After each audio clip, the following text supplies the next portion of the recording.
Just let me do it. Hasn't been windy all day. Welcome back to the channel. Today, the Durango Hellcat is ready for its first coat of high build primer. So what I need to do first is clean a lot of stuff up. So I've been sanding, I've been working on the inside, I've been repairing panels and welding stuff on, and I have a welding blanket in there, and there's a bunch of body filler dust.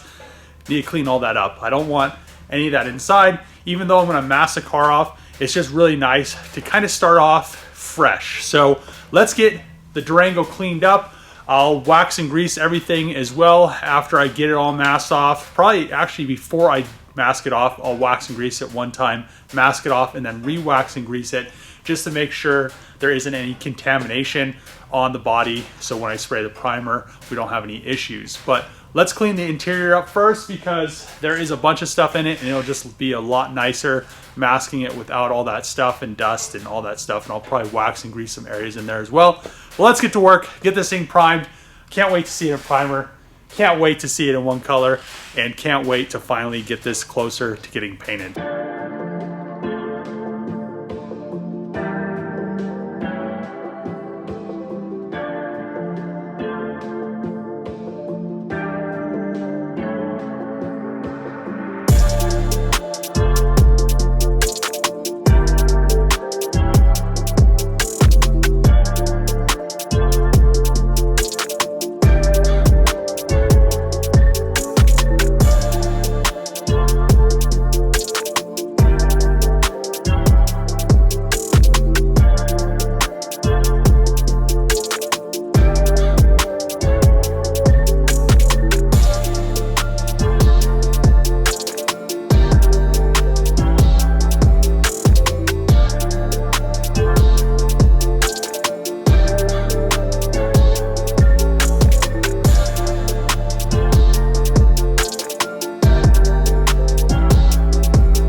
Interior is now 100% cleaned out, vacuumed out, and ready to go. So it's really nice to clean this out because I found a few tools that I have been looking for, and also the welding blanket. It was nice to get that out of there because I didn't need it in there anymore, and just get all of this tidied up. So when I mask it, there just isn't a bunch of stuff in there, dust in there, especially once I get to the painting stage. Even though it should technically be airtight, there is always, you want to eliminate the risk of getting any dust picked up or blown around or anything like that. So now what I'm going to do is I'm going to start masking this thing off, and I want to actually cover up the wheels and tires. I brought some of this, I got these rolls a long time ago. So they're just paper. There is like a system where it puts tape and stuff on it, but I don't have that system. So I have that.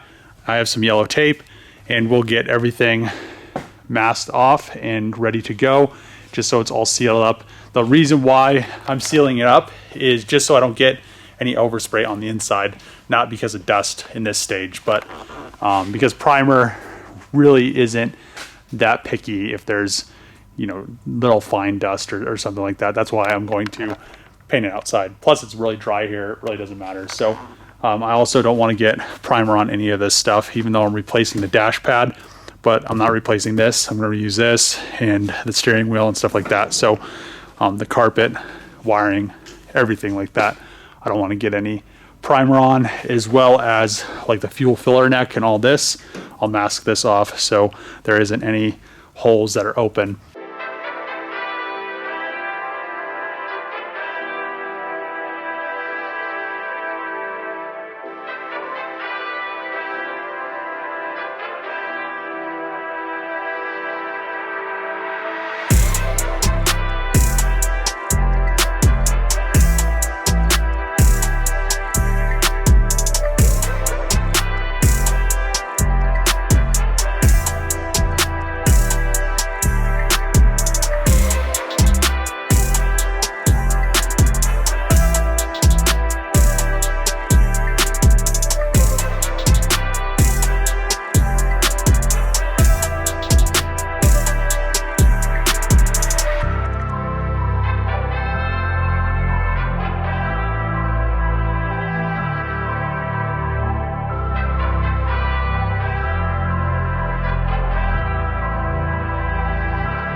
Oh, he's turning left.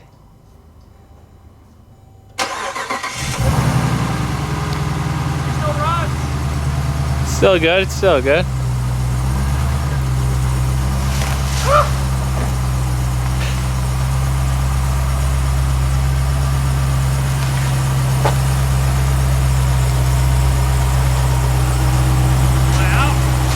Yep.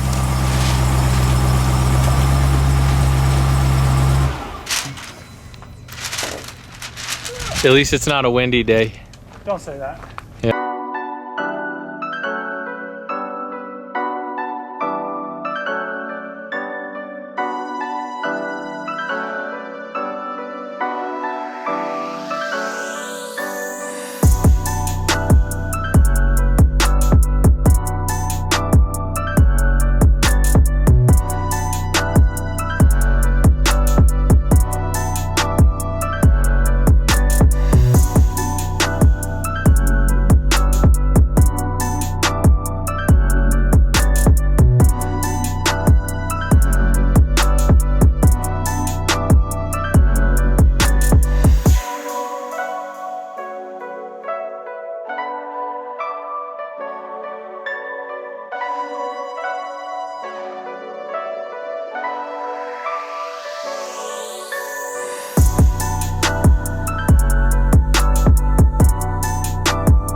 The Durango is now finally all one color, and it's almost the factory color. It's a gray, and it's not as glossy, it's not as dark, but everything is coated and it's really thick. So this is high build primer, and it just is really nice to lay it on thick. So the gun that I use is an Iwata with a 2.0 tip, and it just dumps the primer on there. So what do you think, Chris? How do you think it looks now? It's all one color. All one color, man. It doesn't look wrecked anymore. No.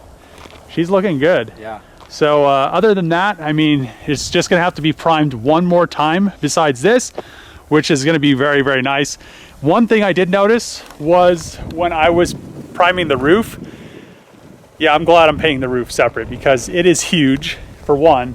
And I'm probably just gonna, Chris said to stack pallets around it. I think I'm just gonna stack the plastic pallets around the Durango so I could reach and paint the roof, because I need to roll you on the cart. Yeah, or he's gonna roll me on the cart because I need to get the roof, but also when I'm spraying it, I have to get both sides of the slats. So it's kind of a pain. Yeah, it's hard to cover because you have to get, you have to get the fan over it. So I'm glad this isn't a tri-coat, because my arm span isn't, I don't know, what do you think that is, like 7-8 feet long roof? It's pretty long. But yeah, look at her all nice in one color. Man, look at this thing. It's looking good. Doesn't look wrecked anymore. I'm just happy about that. Look dents, at that. Like, Yeah, no dents, all all one color. The hatch is gonna line up. Yeah, it's hopefully still lines up. But yeah, I can't wait to see this in the green.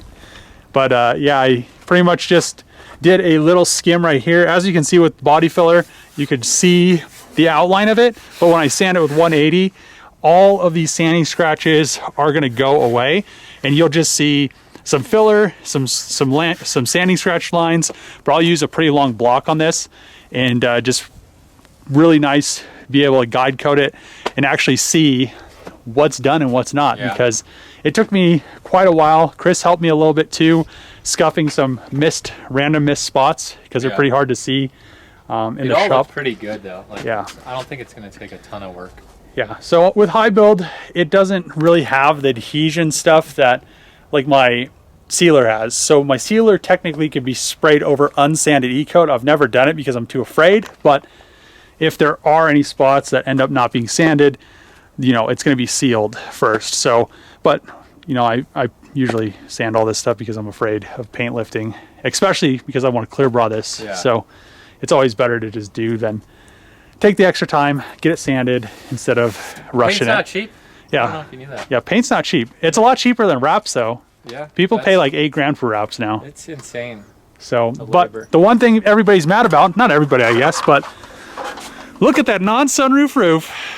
Look at that. What do you think, Chris? Non-sunroof? I'm not a sunroof guy. Yeah, me neither. Especially in something fast with that much power, I'd rather not have a sunroof. Especially something this tall. I know some people just drive around with the sunroof open all the time, but I'm not one of those. I forget it's even. If I wanted to drive with my sunroof open all the time, I just cut the roof off. Yeah. And just best of both worlds. First convertible Durango. How do you think the chassis would flex with that? Oh, it'd be all right, man. Yeah. I thought they build these as convertibles, like the Corvettes. Yeah, after everybody wrecks them. Yeah. So, I'm gonna end the video here. I'm really happy that the Durango is finally primed. It took a lot of work. I cleaned up the shop a little bit, swept it where the Durango's gonna be parked, because I'm gonna go get lunch, come back, finish cleaning up the shop, and then probably spray some guide coat on it and let it sit outside all day tomorrow to bake. It's getting a little bit cooler. The sun is going down, but she had a little bit of time in the sun. Yeah. So I mean, it's definitely dried up. yeah, it's nice to spray this stuff outside because it flashes off really quick, and it is pretty warm right now, so that's nice. Also, I'll put the link to the paint gun in the description. So the paint gun that I use is an Iwata, what is it? I guess it's an Iwata. Right there. I'll put the link in the description for it, but I love this gun for priming because the first 2 coats of high build primer, it just soaks it on there, and you just dump the primer on there. It lays out really nice, but you have to keep your travel really quick and everything. But this is going to be the end of the video. If you like these videos, make sure to click the subscribe button, thumbs up, throw a comment below. And Chris thinks the Durango is going to go. What? Wait, I don't know what you're searching for, Dave. I don't know. It's going to go where? This is the end of the video. Oh. It's going to go inside and then get painted soon. Yeah, hell yeah. So see you guys next time.